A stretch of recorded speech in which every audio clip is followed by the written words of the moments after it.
Who was Osho? A mystic, a spiritual teacher, a controversial figure. Osho, born Chandra Mohan Jain in 1931 in India, would become one of the most polarizing figures in the world of spirituality. From a young age, Osho showed a keen interest in philosophy and meditation. He pursued a degree in philosophy and eventually became a professor. But academia couldn't contain his growing spiritual curiosity. In the 1960s, Osho began traveling across India, speaking about meditation, love, and inner transformation. His teachings combined elements from various religious traditions, including Hinduism, Buddhism, Taoism, and Christianity.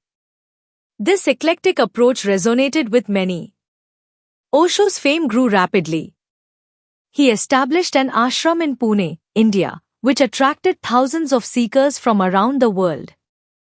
His dynamic meditation techniques and open discussions about sexuality, freedom, and consciousness challenged traditional norms and gained him both followers and critics.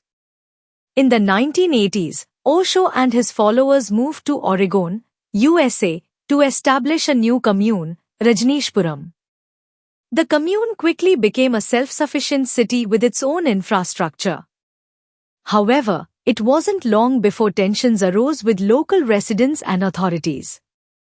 Rajneeshpuram was embroiled in numerous controversies, including allegations of bioterrorism, illegal wiretapping, and immigration fraud. In 1985, Osho was arrested and eventually deported from the United States.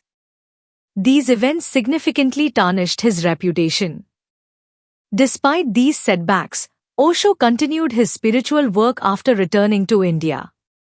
He resumed his teachings in Pune, where he remained until his death in 1990. Today, the Osho International Meditation Resort in Pune continues to attract visitors from around the globe. Osho's legacy is a complex one. To his followers, he is a beloved spiritual master whose teachings on meditation and mindfulness have profoundly impacted their lives. To his detractors, he remains a controversial figure with a troubled history. Osho authored hundreds of books on meditation, spirituality, and personal transformation. His words continue to inspire, provoke, and challenge us to look within ourselves.